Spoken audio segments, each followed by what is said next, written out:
I sat by the fire and exhaled slowly before taking in the cool night air. The fire danced and crackled along to its natural rhythm, and the hidden army of crickets soon took up their famous chirp.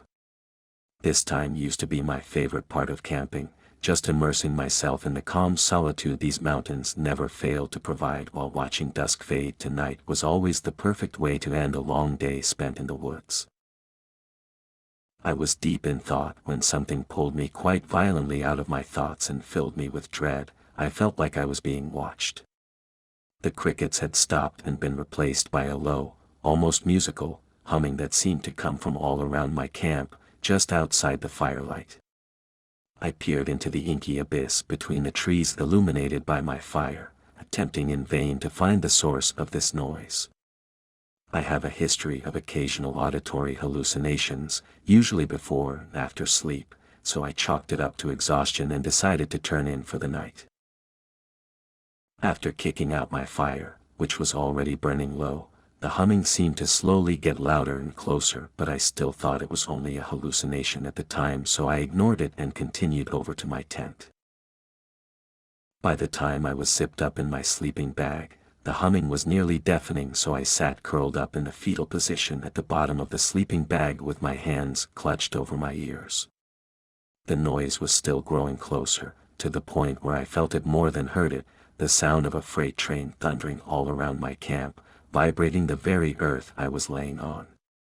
It got closer and closer, louder than I thought possible, and just when I thought surely my eardrums would give out from the pressure and I would be deaf, it stopped.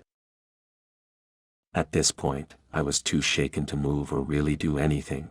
No way I could make it to my car, so I sat there shaking and crying, eventually drifting off to sleep.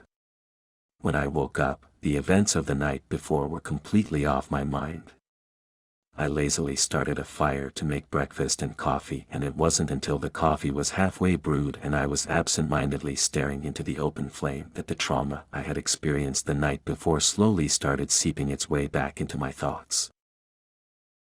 I sat down next to the fire and contemplated the events of the night before.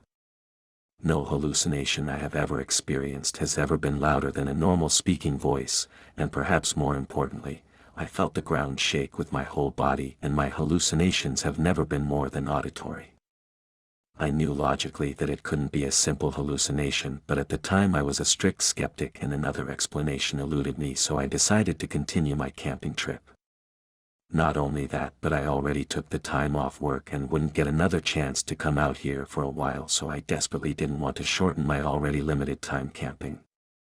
After deciding to ignore the events of the night before, I enjoyed my camping trip like any other.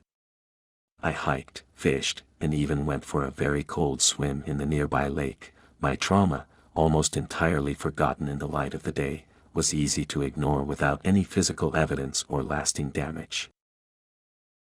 By the time I made my way back, the shadows had grown long and the sunlight had grown orange, so I immediately started getting a fire going when a familiar dread crept its way back into my psyche with its accompanying hum. I quickly turned away from my unfinished campfire to scan the tree line for an unseen observer and caught movement in the corner of my eye, but naturally, by the time my head snapped over, there was nothing to see but trees and fading sunlight, and the faint sound of humming. Cold terror shot down my spine, and voices that didn't feel like mine filled my head with the words, "Go away," in a panicked voice. I may have had a history of hallucinations, but this was simply too much. I was going home.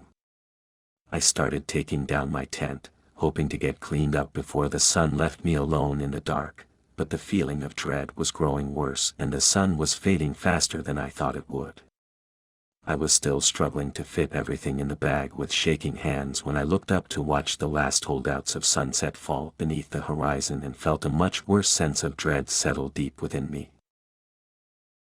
I saw a tall figure creeping towards me through the trees in the post-sunset light, pale and upright but too far away to make out details beyond that. The humming noise grew with the approach of the mysterious creature, causing me to freeze in place for a couple of seconds before grabbing for my keys and bolting to my car, but not before noticing the thing take off towards me as soon as I moved for my keys. I was enveloped by the ever-present humming that terrified me the night before, but in the moment it felt only comforting, like an old friend who had my back. I pulled open the door to my car and felt something sharp graze my shoulder as I slid in and slammed the door. I looked out my window and this thing was running full tilt at my car but only moving backward. Something was not only keeping it at bay but actually pushing back this white thing that so threatened my life and so injured my shoulder. The buzzing was as loud as it had ever been before and the space in front of the creature was blurry, obstructing my view, but I had no time to contemplate the implications of these facts. I yanked my car into drive and broke every speed limit on the way home. I still don't know what that thing was, but I'm thankful for whatever made that buzzing noise. I think it saved my life. I'm also not too broken up about leaving my camping supplies behind. I'm sticking to the city from now on.